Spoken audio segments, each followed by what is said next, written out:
Bonjour à tous, nouvelle journée en direct du Salon de Genève. Aujourd'hui, je me trouve sur le stand Carver dans un drôle d'engin. Entre auto et moto, on ne sait pas trop. En tout cas, on va découvrir cet engin dans le détail. C'est parti.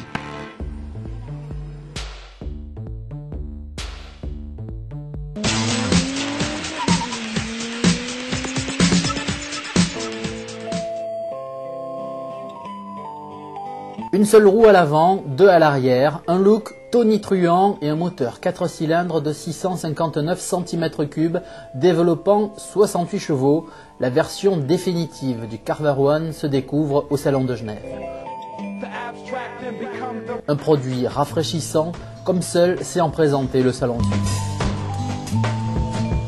Le Carver One est un produit hollandais de la marque Carver, fort méconnu dans l'Hexagone. Entre sidecar et automobile, c'est un objet étrange, exotique et très séduisant. Attention, il ne s'agit pas d'un concept, mais d'une version définitive, commercialisée.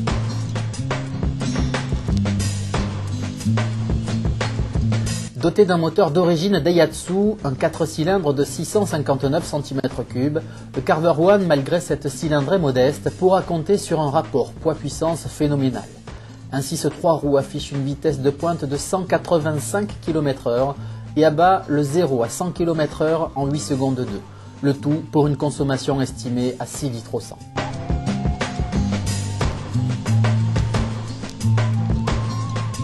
Côté transmission, il peut miser sur une boîte manuelle à 5 rapports, mais également une marche arrière.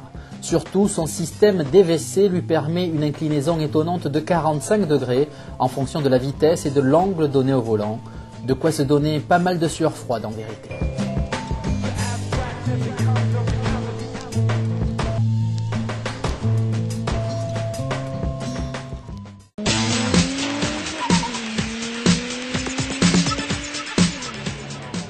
Voilà, on vient de voir le Carver One dans le détail. Je me trouve à présent avec Michael Rutolf, qui est distributeur pour la marque Carver en Suisse romande, mais également utilisateur de l'engin.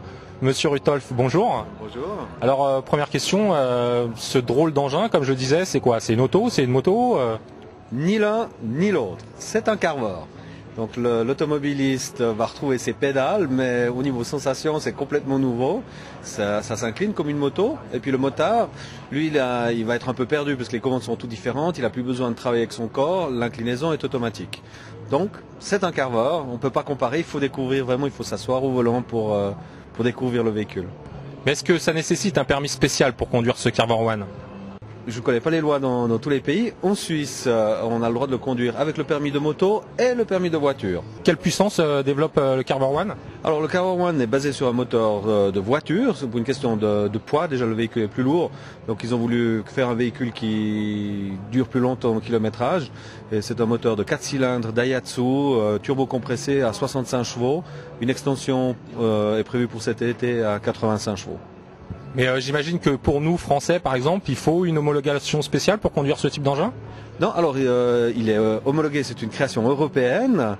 Donc vous les Français, vous avez la chance d'être en Europe. Et tous les papiers, tous les formulaires sont déjà remplis. Ils tournent d'une manière sans problème avec les papiers français. Et les tarifs du Carver One, s'il vous plaît? Les tarifs français, je ne les connais pas, mais ça se situe aux environs de 35 000 €. Merci. Voilà, à présent, on va se diriger directement vers le stand Abarth, où un sacré scorpion nous attend.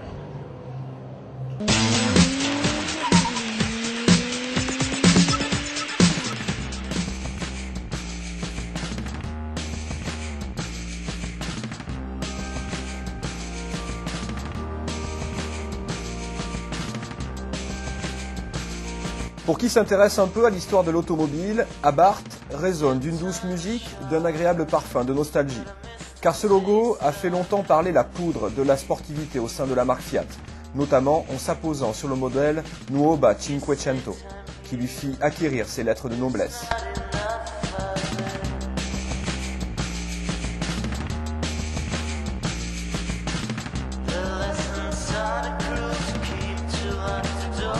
Le temps a fait son œuvre et hormis une toute petite résurrection sur les stylos et Punto 2, le scorpion hibernait. Il semble pourtant que, tel le cyclope, la bête ne dormait finalement que d'un œil. La preuve, l'animal a choisi le Salon de Genève sur un stand dédié à Abarth pour reprendre du service grâce à la charmante citadine Grande Punto, baptisée pour l'occasion Grande Punto Abarth Preview, et à une seconde variante taillée L pour la compétition qui trône également en Suisse. Équipé d'un moteur 1,4 litre turbo, ce Scorpion venimeux développe la bagatelle de 150 chevaux. Pour l'heure, à l'état de concept, nul doute que la citadine piquante sera à terme commercialisée et que d'autres gammes profiteront à leur tour du badge Abarth. Peut-être même la nouvelle Bravo et la prochaine Fiat 500 annoncée au mois de juillet prochain.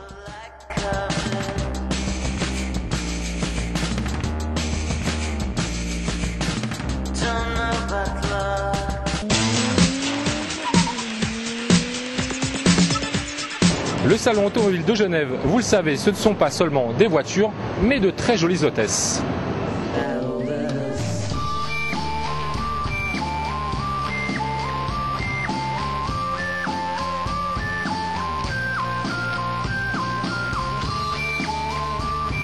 Ah, le charme des Italiennes.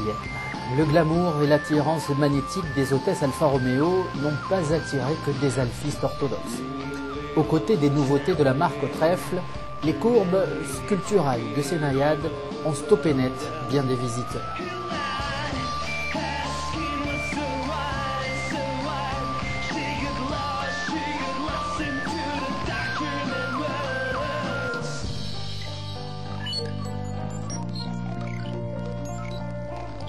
Mais attention aux apparences.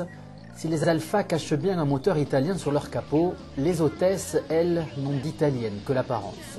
Dolce Vita côté charme, mais écossaise côté cœur, Loana entretient très bien l'illusion. Voilà, sur le stand de Alfa Romeo, c'est ce qu'on appelle le charme à l'italienne. Je suis en compagnie de la très charmante Loana. Évidemment, on va se revoir demain pour de nouveaux reportages, toujours en direct du Salon de Genève. Salut à tous, à bientôt. C'est bon pour toi ?